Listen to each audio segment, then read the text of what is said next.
সুপ্রিয় শিক্ষার্থীরা, আশা করি সবাই ভালো আছো, সুস্থ আছো। সারা দুনিয়া যেখানে বৈশ্বিক মহামারীতে স্থবির হয়ে আছে, বিশ্বের অধিকাংশ শিক্ষা প্রতিষ্ঠান বন্ধ, কিছু সংখ্যক শিক্ষা প্রতিষ্ঠান অনলাইনের মাধ্যমে তাদের শিক্ষার্থীদের পড়াশোনাকে অব্যাহত রেখেছে। ওইরকম একটা শিক্ষা প্রতিষ্ঠানের পক্ষ থেকে, অর্থাৎ মাইলস্টোন কলেজের পক্ষ থেকে ভিডিও ক্লাসে তোমাদের স্বাগতম জানাচ্ছি। আমি মোহাম্মদ রেজাউল করিম, সিনিয়র প্রভাষক, রসায়ন বিভাগ, মাইলস্টোন কলেজ, উত্তরা, ঢাকা। প্রিয় শিক্ষার্থীরা, আজকে আমরা পড়ব রসায়ন প্রথম পত্রের ৪র্থ অধ্যায়, নাম রাসায়নিক পরিবর্তন। এই চ্যাপ্টারের ইতিপূর্বের ক্লাসগুলো তোমরা আন্তরিকতার সাথে শিখেছ। আজকে আমরা শেষের দিকে কিছু টপিকস এবং সহজ মজার কিছু টপিকস নিয়ে আজকে তোমাদের সামনে আমি আসি। তো আমরা লক্ষ্য করি বিষয়বস্তুগুলো কি কি। আজকে শক্তির নিত্যতা সূত্র সম্পর্কে আমরা জানব, পদার্থের অভ্যন্তরীণ শক্তি ও এনথালপি সম্পর্কে জানব, তাপ উৎপাদিত তাপ শোষী বিক্রিয়া সম্পর্কে জানব, সংঘটন তাপ ও বিক্রিয়া দহন তাপ কি আমরা জানব, বিক্রিয়া তাপ কি এবং সংঘটন তাপ, দহন তাপ, বিক্রিয়া তাপ ইত্যাদি সম্পর্কিত গাণিতিক সমস্যাগুলি আজকে আমরা শিখব। তাহলে শুরু থেকে শেষ পর্যন্ত প্রত্যেকটা টপিকস খুব মনোযোগের সাথে দেখবা। শক্তির নিত্যতা সূত্রের মূল কথাটাই হলো যে মহাবিশ্ব সৃষ্টির শুরুতে, অর্থাৎ সৃষ্টির প্রথমে যে পরিমাণ শক্তি ছিল, আজও মহাবিশ্বের টোটাল শক্তির পরিমাণ নির্দিষ্ট, অর্থাৎ ধ্রুবক, কোনো পরিবর্তন নেই। শক্তির নিত্যতা সূত্রের মূল কথা এটা। তাইলে আমরা যদি এটাকে সুন্দর করে সংজ্ঞায়িত করি, আমরা বলতে পারি যে শক্তির সৃষ্টি বা ধ্বংস নেই, কেবল উপযুক্ত পারিপার্শ্বিক অবস্থায় বিভিন্ন প্রকার শক্তির মধ্যে পারস্পরিক রূপান্তর ঘটে মাত্র। শক্তির পারস্পরিক রূপান্তর ঘটে, একটা শক্তি ভিন্ন আরেকটা শক্তিতে পরিণত হয়। একটা শক্তি যখন বিলুপ্ত হয় তখন নতুন আরেকটা শক্তির সৃষ্টি হয়, অর্থাৎ টোটাল শক্তির পরিমাণ সবসময় নির্দিষ্ট বা ধ্রুবক। এটাই শক্তির নিত্যতা সূত্র। এখন আসো অভ্যন্তরীণ শক্তি কাকে বলে। প্রত্যেক পদার্থের মধ্যে স্থিতিশক্তি ও গতিশক্তি রূপে যে শক্তি সঞ্চিত থাকে তাকেই অভ্যন্তরীণ শক্তি বলা হয়। অভ্যন্তরীণ শক্তি বলা হয়। আমরা সূত্রটা লক্ষ্য করি, সকল বস্তুকণার মধ্যে স্থিতিশক্তি ও গতিশক্তি রূপে যে শক্তি সঞ্চিত থাকে তাকে অভ্যন্তরীণ শক্তি বা ইন্টারনাল এনার্জি বলে। একে আমরা ই প্রতীক দ্বারা প্রকাশ করতে পারি। একে ই দ্বারা প্রকাশ করা হয়।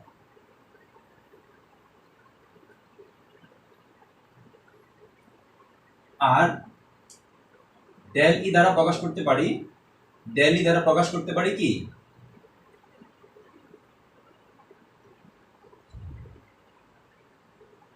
ডেল ই দ্বারা ইন্টারনাল এনার্জির বা অভ্যন্তরীণ শক্তির পরিবর্তনকে প্রকাশ করা যায়।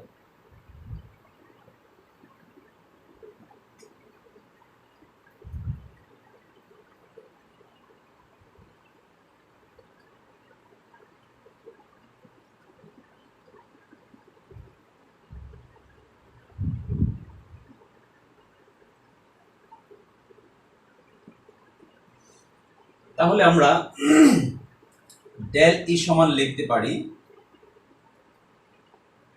E2 minus E1। অর্থাৎ শুরুতে একটা পদার্থের যে শক্তি থাকে, এখানে মনে করো গ্যাসীয় পদার্থ আছে, এখানে স্বাভাবিক অবস্থায় স্থিতিশক্তি ও গতিশক্তির যে টোটাল পরিমাণ এটাকে আমি ধরলাম E1। এখানে বাহ্যিক অবস্থার পরিবর্তন করার ফলে এখানে কিছু শক্তির যে পরিবর্তন হলো, ভিতরগত যে শক্তির পরিবর্তন হলো, পরবর্তী শক্তি মনে করো, তাহলে ডেল ই সমান যদি E2 মাইনাস E1 লিখি, এখানে E1 হলো শুরুতে অভ্যন্তরীণ শক্তি আর E2 হলো কি পরবর্তীতে অভ্যন্তরীণ শক্তি। তাহলে মোটামুটি আমরা অভ্যন্তরীণ শক্তি এবং অভ্যন্তরীণ শক্তি পরিবর্তন সম্পর্কে বুঝলাম। এখন আসো এনথালপি কাকে বলে। এনথালপি, কোনো সিস্টেমের এনথালপি মানে সিস্টেম কর্তৃক জিত তাপকে, স্থির চাপে জিত তাপকে এনথালপি বলা হয়। কোনো সিস্টেমের অভ্যন্তরীণ শক্তির সাথে তার চাপ ও আয়তনের গুণফল শক্তি যোগ করলে যে মোট শক্তি পাওয়া যায় তাকে এনথালপি বলা হয়। লক্ষ্য করো, স্থির চাপে কোনো সিস্টেমের অভ্যন্তরীণ শক্তির সাথে সিস্টেমের চাপ ও আয়তনের গুণফল শক্তি যোগ করলে যে মোট শক্তি হয় তাকে এনথালপি বা জিততাপ বলে। একে এইচ দ্বারা প্রকাশ করা হয়। তাহলে আমরা এইচ সমান লিখতে পারতেছি কি ই প্লাস পিভি। এখানে ই হলো অভ্যন্তরীণ শক্তি,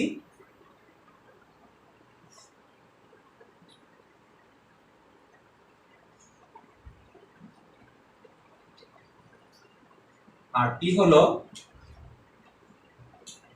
সিস্টেমের চাপ, স্থির চাপ, এবং ভি হলো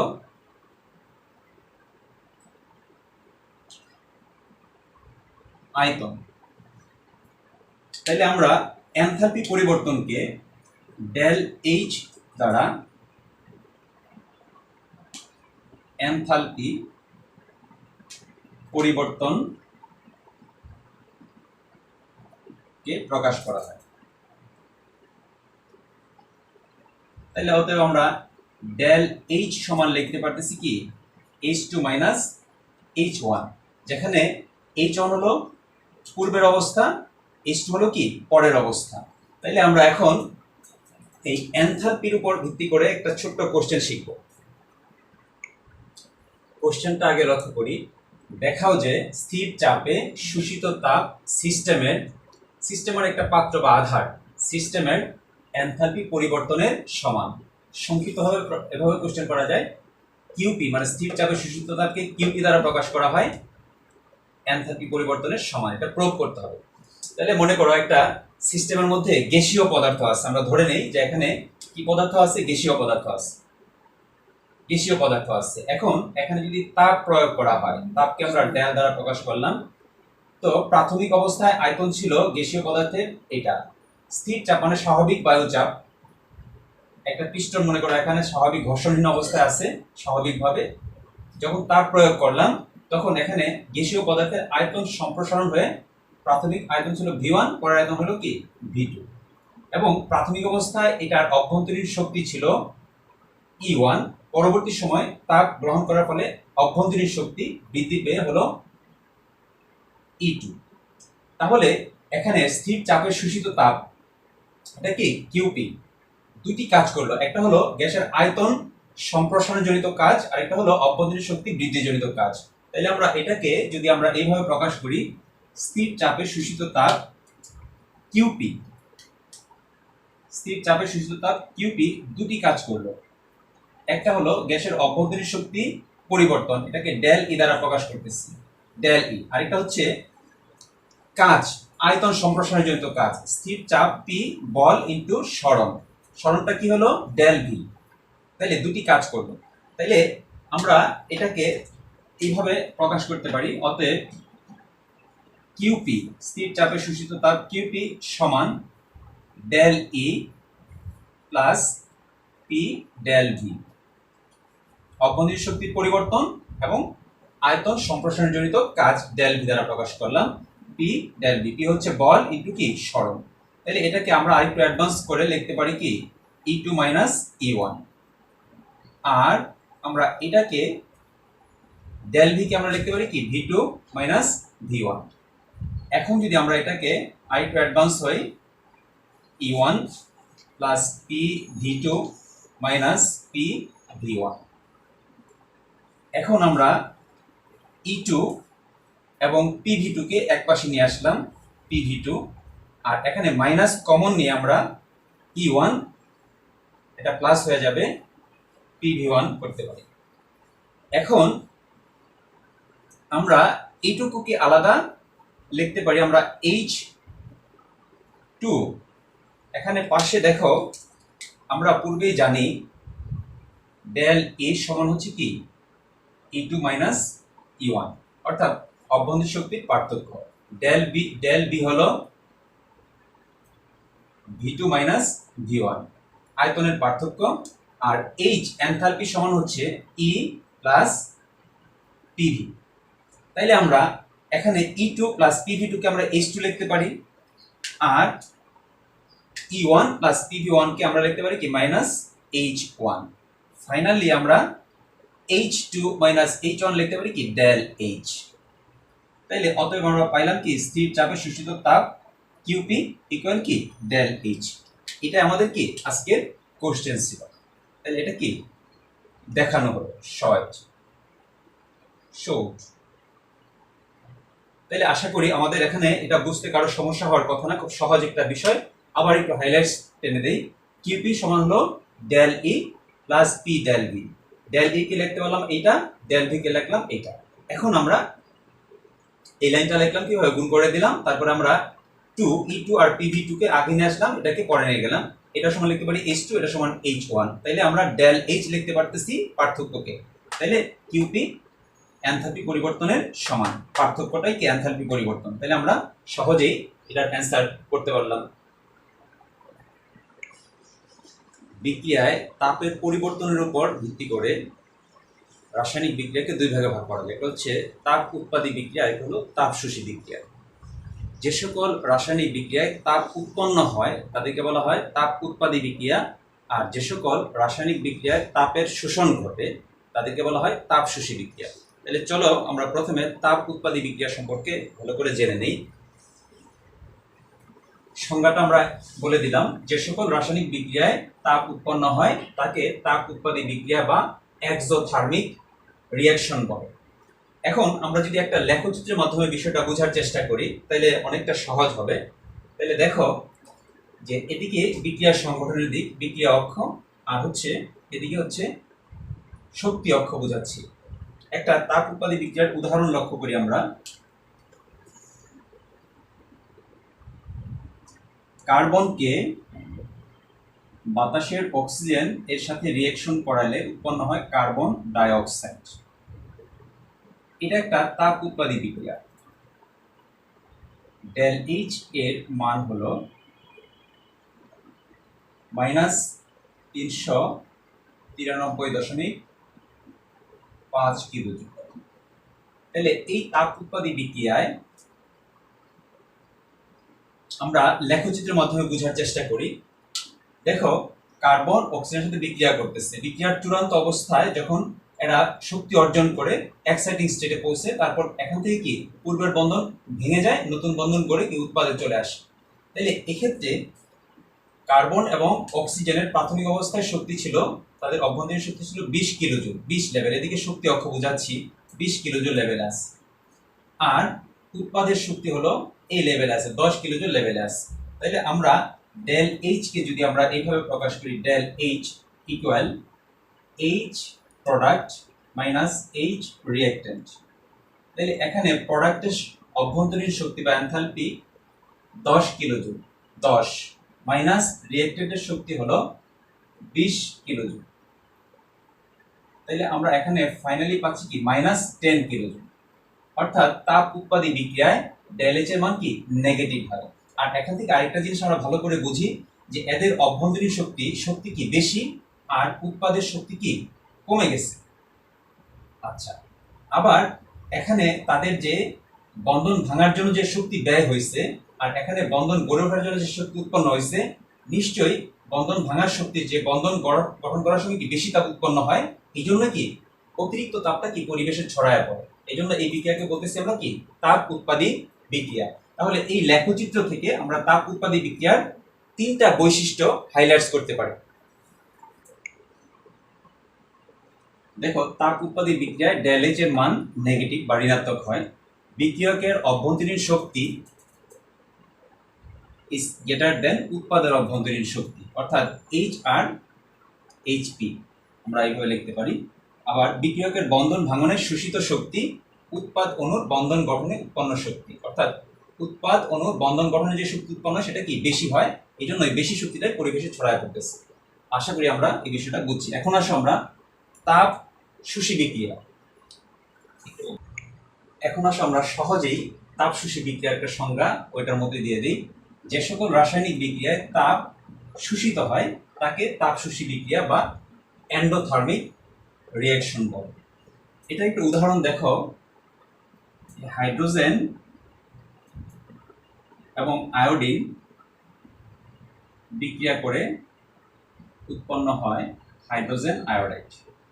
এই বিক্রিয়াটা একটা তাপশোষী বিক্রিয়া। ডেল এইচ এর মান কক্ষ তাপমাত্রায় প্লাস 52 কিলোজুল। তাহলে এখানে আমাদের এই ডেল এইচ এর মান 52 কিলোজুল। তাহলে দেখো আমরা যদি এটাকে একটা লেখচিত্রের মাধ্যমে এই ধরনের একটা বিক্রিয়াকে আমরা দেখাই, মনে করো পটাশিয়াম ক্লোরাইড, এটাকে তাপ প্রয়োগ করা হলে, পটাশিয়াম ক্লোরাইড এটাকে তাপ প্রয়োগ করা হলে এটা বিয়োজিত হয়ে পটাশিয়াম ক্লোরাইড এবং অক্সিজেনে পরিণত হয়। তাহলে এই ক্ষেত্রে রিঅ্যাকট্যান্ট, এটা হলো রিঅ্যাকট্যান্ট, এটা হলো কি প্রোডাক্ট। তাইলে রিঅ্যাকট্যান্টের প্রাথমিক অবস্থার শক্তি হলো 10 কিলোজুল। এটা উত্তেজিত হয়ে তার বন্ধন ভেঙে আবার কি এখানে বন্ধন গড়ে নতুন উৎপাদ পরিণত হলো। তাহলে এর প্রাথমিক অবস্থার শক্তি 10 কিলোজুল। আর যদি আমরা এটাকে এই শক্তির লেভেলের সাথে বসাই তাহলে আমরা পাচ্ছি কি উৎপাদের শক্তি পাচ্ছি কত 20 লেভেলে। তাহলে আমরা যদি এটা ডেল এইচ বের করি তাহলে এখানে প্রোডাক্টের শক্তি আসতেছে 20 আর রিঅ্যাকট্যান্টের প্রাথমিক অবস্থার শক্তি কত 10। তাহলে আমরা পাচ্ছি প্লাস 10 কিলোজুল। তার মানে কি ডেল এইচ এর মানটা পজিটিভ। আর লেখচিত্র থেকে আমরা আরো দুইটা জিনিস লক্ষ্য করি যে এদের প্রাথমিক শক্তি কি কম বা অভ্যন্তরীণ শক্তি কম বা এনথালপি কম যেটা বলো, আর উৎপাদের অভ্যন্তরীণ শক্তি কি বেশি। তাহলে ওইটার মতো আমরা কিছু বৈশিষ্ট্য পেয়ে যাই এখান থেকে। দেখো তাপশোষী বিক্রিয়ায় ডেল এইচ এর মান পজিটিভ বা ধনাত্মক হয়। আর বিক্রিয়কের অভ্যন্তরীণ শক্তি কি এক্ষেত্রে কম, উৎপাদের অভ্যন্তরীণ শক্তি কি বেশি, অর্থাৎ ডেল এইচ রিঅ্যাকট্যান্ট এটার চেয়ে কি প্রোডাক্টের শক্তি কি বেশি। খেয়ে মোটা হয়ে গেছে। বিক্রিয়কের বন্ধন ভাঙনের শোষিত শক্তি বেশি আর উৎপাদ অণুর বন্ধন গঠনে উৎপন্ন শক্তি কি কম, অর্থাৎ এখানে এটাকে ভাঙতে বেশি শক্তির প্রয়োজন হয় আর এটা বন্ধন গড়ার সময় উৎপন্ন শক্তিটা কি কম হওয়ার কারণে অতিরিক্ত শক্তি কি এখানে প্রয়োজন হয়েছে। এই জন্য এটাকে বলতেছি তাপশোষী বিক্রিয়া। তাহলে আমরা এই দুইটা বৈশিষ্ট্য থেকে আমরা কি তাপ উৎপাদী এবং তাপশোষী বিক্রিয়ার পার্থক্য আমরা সহজেই লিখতে পারবো। এখন আসো সংঘটন তাপ বা গঠন তাপ কাকে বলে, যার কে আমরা হিট অফ ফরমেশন এনথালপি বলতে পারি। দেখো প্রমাণ অবস্থায় কোনো পদার্থের 1 মোল পরিমাণকে তার উপাদান মৌল থেকে গঠনকালে এনথালপির যে পরিবর্তন হয় তাকে ওই পদার্থের সংঘটন তাপ বলে। আগেই বলে রাখি তোমাদের, প্রমাণ অবস্থা তাপ রসায়নের প্রমাণ অবস্থা বলতে কক্ষ তাপমাত্রাকে বোঝায়, যেটা 25 ডিগ্রি সেলসিয়াস তাপমাত্রা এবং 1 বায়ুমণ্ডলের চাপ বা 1 atm। তাহলে দেখো আমরা একটা উদাহরণ দেখি সংগঠন তাপের। যেমন কার্বনকে অক্সিজেনের সাথে বিক্রিয়া করালে উৎপন্ন হয় কার্বন ডাই অক্সাইড। এই কার্বন ডাই অক্সাইড গঠনকালে এনথালপির পরিবর্তন হয় ডেল এইচ সমান -393.5 কিলোজুল। তাহলে এখানে 1 মোল পদার্থ, এখানে এই কার্বন ডাই অক্সাইড কয় মোল 1 মোল। তাহলে কোনো পদার্থের 1 মোল পরিমাণকে 1 মোল কার্বন ডাই অক্সাইডকে তার উপাদান মৌল কার্বন এবং অক্সিজেন হতে গঠনকালে এনথালপির পরিবর্তন হলো এইটা। তাহলে অতএব এখানে সংগঠন তাপকে যদি আমরা ডেল এইচ এফ দ্বারা প্রকাশ করি, ডেল এইচ এফ এখানে ছোট করে লিখব carbon die oxide equal -393.5 kilojoule. অর্থাৎ কার্বন ডাই অক্সাইডের গঠন তাপ এইটা এইভাবে প্রকাশ করা হয়। ডেল এইচ নট দিলে কি প্রমাণ গঠন তাপ বা প্রমাণ সংগঠন তাপ বোঝায়। তাহলে কার্বন ডাই অক্সাইডের প্রমাণ সংগঠন তাপ এইটা। দহন তাপের সংজ্ঞা আমরা এভাবে দিতে পারি, স্থির চাপে কোনো পদার্থের 1 মোল পরিমাণকে, স্থির চাপে কোনো পদার্থের 1 মোল পরিমাণকে অক্সিজেনের উপস্থিতিতে সম্পূর্ণরূপে দহন করলে যে তাপ শক্তি নির্গত হয় তাকে এনথালপি বলে, দহন এনথালপি বলে। দেখো একে আমরা ডেল এইচ সি দ্বারা প্রকাশ করতে পারি। একটা উদাহরণ আমরা লক্ষ্য করি, কার্বন কে বাতাসের অক্সিজেন দ্বারা সম্পূর্ণরূপে দহন করা হলে উৎপন্ন হলো কার্বন ডাই অক্সাইড। এখানে এনথালপির পরিবর্তন হলো 393.5 কিলোজুল। তাহলে এখানে কার্বনকে বায়ুর অক্সিজেন দ্বারা দহন করলাম, এই পরিমাণ এনথালপির পরিবর্তন হলো। এটাকে আমরা দহন তাপও বলতে পারতেছি, এই তাপটাকে আমরা দহন তাপও বলতে পারতেছি। আবার এখানে এটা যদি বিক্রিয়া চিন্তা করি, আমরা কার্বন এবং অক্সিজেন বিক্রিয়া করে কার্বন ডাই অক্সাইড উৎপন্ন হলো, এক্ষেত্রে আমরা ডেল এইচ কি ডেল এইচ সমান এটা, তার মানে কি এই বিক্রিয়া তাপও আমরা এটাকে বলতে পারতেছি। তাহলে এখানে কার্বন ডাই অক্সাইড এর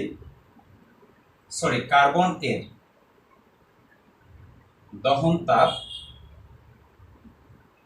ডেল এইচ, যদি এটা প্রমাণ অবস্থায় হয়, অর্থাৎ তাপ রসায়নের প্রমাণ অবস্থা আগেই বলেছি 25 ডিগ্রি সেলসিয়াস তাপমাত্রা এবং 1 atm চাপকে প্রমাণ অবস্থা বলা হয়। তাহলে এখানে নট সি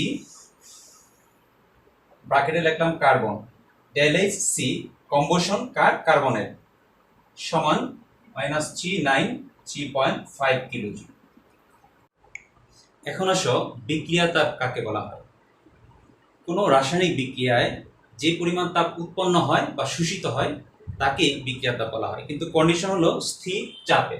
সংজ্ঞাটা খেয়াল করো, স্থির চাপে একটি সমতা বিক্রিয়ায় যে পরিমাণ তাপ শক্তি শোষিত বা নির্গত হয় তাকে বিক্রিয়া তাপ বলে। একে ডেল এইচ দ্বারা প্রকাশ করা যায়। তাহলে বিক্রিয়া তাপ ডেল এইচ সমান উৎপাদের গঠন তাপ বিয়োগ বিক্রিয়কের গঠন তাপ। আমরা গাণিতিক বিষয়গুলো আমরা এভাবে সমাধান করতে পারি। একটা উদাহরণ দিয়ে বিষয়টা বুঝায় দেই। মনে করি আমরা এটা একটা বিক্রিয়া 2a প্লাস b বিক্রিয়া করে উৎপন্ন করতেছে 2d উৎপন্ন হচ্ছে। তাহলে এই বিক্রিয়ার ক্ষেত্রে বিক্রিয়া তাপ যদি আমরা বের করি ডেল এইচ সমান উৎপাদের গঠন তাপ, তাহলে উৎপাদ কি আমাদের এটা। তাহলে এখানে লিখবো আমরা del H F of D, অর্থাৎ ডি উপাদানটার গঠন তাপকে এভাবে প্রকাশ করতে পারি। ডেল এইচ এফ মানে গঠন তাপ, উৎপাদের গঠন তাপের ক্ষেত্রে এটা হচ্ছে উৎপাদ। আর এখানে সংখ্যা হলো 2, আমরা এটাকে আগে 2 ইনটু অবস্থায় রেখে দিই, গুণ অবস্থায়, মাইনাস বিক্রিয়কের গঠন তাপ। এখানে বিক্রিয়ক কি আমাদের, এই বিক্রিয়ার মধ্যে এটা হলো কি, এটুকুলো আমাদের রিঅ্যাকট্যান্ট। বিক্রিয়ক এটা হলো রিঅ্যাকট্যান্ট, এটা হলো কি প্রোডাক্ট। তাহলে এখানে প্রোডাক্টের গঠন তাপটা আগে লিখলাম মাইনাস বিক্রিয়কের গঠন তাপ। তাহলে এখানে বিক্রিয়ক 2 ইনটু ডেল এইচ এফ, উপাদানটা হলো A, plus del H F B. তাইলে আমরা এদের যদি গঠন তাপের মান আমাদের জানা থাকে, তাইলে কি বসায় আমরা কি সহজেই ক্যালকুলেশন করতে পারবো যে এই বিক্রিয়াটার ক্ষেত্রে বিক্রিয়া তাপ ডেল এইচ কত হবে।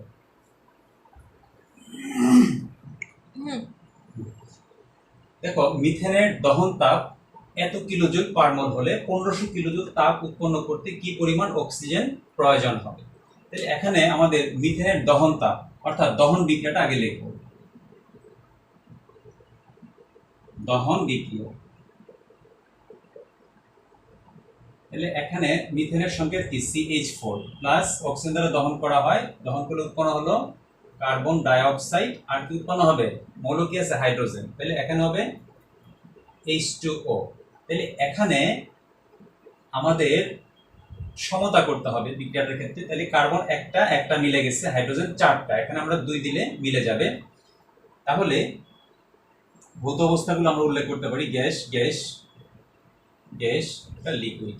তাহলে এখানে অক্সিজেন সংখ্যা মিলে গেল, কিন্তু এখানে অক্সিজেন এই পাশে কয়টা, 2টা, আর 2টা 4টা। তাহলে এখানে আমরা 2 দিয়ে দিই। এখন এটা হলো দহন বিক্রিয়া, আর এখানে ডেল এইচ এর মান দিয়ে দিছি কত, -890.5 কিলোজুল। পার মোল। তাহলে এখন 1 মোল, এটার কয় মোল? 1 মোলকে দহন করলে যে তাপ উৎপন্ন সেটাকে বলা হয় কি? দহন তাপ। তাহলে এখানে অক্সিজেন লাগলো কয় মোল? 2 মোল। আমরা জানি অক্সিজেনের আণবিক ভর কত? 32। তাহলে এখানে 2 × 32 এত গ্রাম, বা লিখতে পারতেছি আমরা 64 গ্রাম। তাহলে 1 মোল মিথেনকে অক্সিজেন দ্বারা দহন করলে মিথেন লাগতেছে কত? 64 গ্রাম। আর তাপ উৎপন্ন হচ্ছে কত? মাইনাস 890.5 কিলোজুল পার মোল। তাহলে এখন আমরা গাণিতিক বিষয়টা আমরা এইভাবে সমাধান করতে পারি। এখন মিথেনের দহনে 890.5 কিলোজুল তাপ পেতে অক্সিজেন প্রয়োজন কত? 64 গ্রাম। তাহলে অতএব আমাদের 1 কিলোজুল তাপ পেতে অক্সিজেন প্রয়োজন কত? 64 ডিভাইডেড বাই 890.5 গ্রাম। অতএব আমাদের কোশ্চেন হলো কি? 1500 কিলোজুল তাপ পেতে কি পরিমাণ অক্সিজেন লাগবে? তাহলে এখানে 64 ইন্টু 1500 নিচে ডিভাইডেড বাই 890.5 গ্রাম। তাহলে আমরা ক্যালকুলেটর ব্যবহার করলে আমরা পাচ্ছি 107.8 গ্রাম। তাহলে অ্যান্সার কি হবে? অ্যান্সার 107.8 গ্রাম। এটা হলো এখানে প্রয়োজনীয় অক্সিজেনের পরিমাণ। যদি আমাদের এখানে কোশ্চেন করতো কতটুকু মিথেন লাগবে, কোশ্চেন করতে পারতো, তাহলে এখানে মিথেন কি 1 মোল 16 গ্রাম। তাহলে এই পরিমাণ তাপ উৎপন্ন করতে, তাপের পরিমাণটা কত? এই পরিমাণ তাপ। এখানে মাইনাস তাপ উৎপত্তি হওয়ার কারণে মাইনাস চিহ্ন ব্যবহার করা হয়েছে, কিন্তু পরিমাণটা কিন্তু 890। তাহলে 890 কিলোজুল তাপ উৎপন্ন করার জন্য মিথেন প্রয়োজন হয় কত? এটা কত? 16 গ্রাম। তাহলে এইভাবে আমরা কি একের জন্য কত আর 1500 কিলোজুল যেটা টার্গেট সেটা তৈরি করতে কি পরিমাণ লাগবে আমরা একইভাবে কি করে ফেলতে পারবো। দেখো C2H6 এটার নাম হলো কি? ইথেন।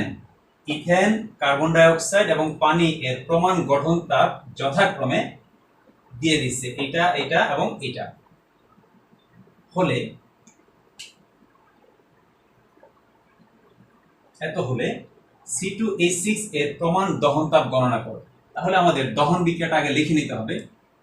C2H6 কি দ্বারা দহন করা হয়? অক্সিজেন দ্বারা। এই পাশে একটু জায়গা ফাঁকা রাখলাম কেন? পরে অক্সিজেন মিলাবো, বসাবো। তাহলে উৎপন্ন হলো এই পাশে কার্বন ডাই অক্সাইড প্লাস পানি। তাহলে এখন এটার মোল সংখ্যা যেন ঠিক থাকে, তাহলে এখানে 2 কার্বনের সংখ্যা এখানে আমরা 2 দিয়ে দিলাম, হাইড্রোজেনের সংখ্যা এখানে 6, এখানে কত?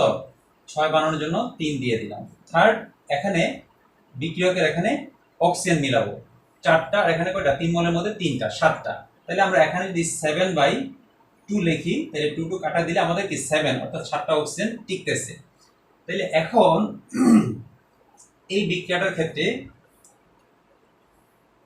ডেল এইচ এর মান যেটা হবে সেটাই কি? এই টোটাল বিক্রিয়াটার বিক্রিয়া তাপ, এবং এটার সংখ্যা যেহেতু 1 মোল আছে, তাহলে 1 মোলকে দহন করে আমরা পাইলাম এটা সংখ্যা কত? 1 মোল। তাহলে 1 মোলের দহন করে যে তাপ পাওয়া যায় সেটাই কি? এটার দহন তাপ। এটা আমাদের আজকের কোশ্চেন, দহন তাপ গণনা করো। তাহলে চলো আমরা ওই গেট। আমরা জানি বিক্রিয়া তাপ ডেল এইচ সমান কি? উৎপাদের গঠন তাপ মাইনাস বিক্রিয়কের গঠন তাপ।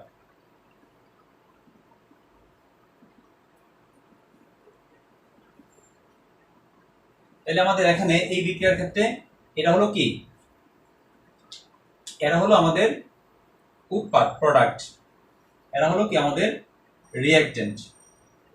তাহলে উৎপাদের গঠন তাপটা আমরা আগে লিখব। তাহলে এখানে আমাদের del H F formation of কি? উৎপাদের মধ্যে কার্বন ডাই অক্সাইড আছে, এখানে ব্র্যাকেটে লিখব কার্বন ডাই অক্সাইড। এটার সংখ্যা কত? 2, এটার সংখ্যা আগে দিয়ে দিলে গুণ হয়ে গেল, plus del H F formation of H2O, এটার সংখ্যা কয়টা 3, এটা যদি আগে দিয়ে দিই তাহলে গুণ হয়ে গেল। তাহলে এই হলো আমাদের উৎপাদের মাইনাস বিক্রিয়কের গঠন তাপ। বিক্রিয়ক কি আছে, del HF C2H6 plus 7/2 del HF oxygen. এখন আমাদের এই মানগুলো আমাদের জানা আছে, দেখো এখানে এগুলো সব দিয়ে দিছে, del HF H2O এটা দিয়ে দিছে minus 285.85 kilojoule. del HF carbon dioxide এটার মান দিয়ে দিচ্ছে minus 393.5 kilojoule. del HF C2H6 এটার মান দিয়ে দিচ্ছে এখানে যথাক্রমে, তো এটার জন্য এটা হবে মাইনাস 88.25 কিলোজুল। আর del HF অক্সিজেন এটা কি মৌলিক অণু, খেয়াল করো মৌলিক অণু, del HF অক্সিজেন মৌলিক অণু বা পরমাণুর মোট গঠনটা কি শূন্য, ইচ্ছাকৃতভাবে এটা ধরা হয়, এটা আমরা মনে রাখবো। তাহলে আমাদের এখানে কোশ্চেন হলো del H সমান what, তাহলে এখানে del H সমান যেটা বের হবে সেটাই কি এটার দহন তাপ। তাহলে আমরা এই মানগুলো বসায় দিই এখানে,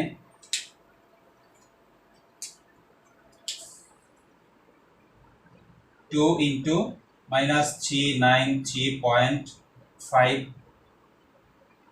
plus 3 into minus 285.85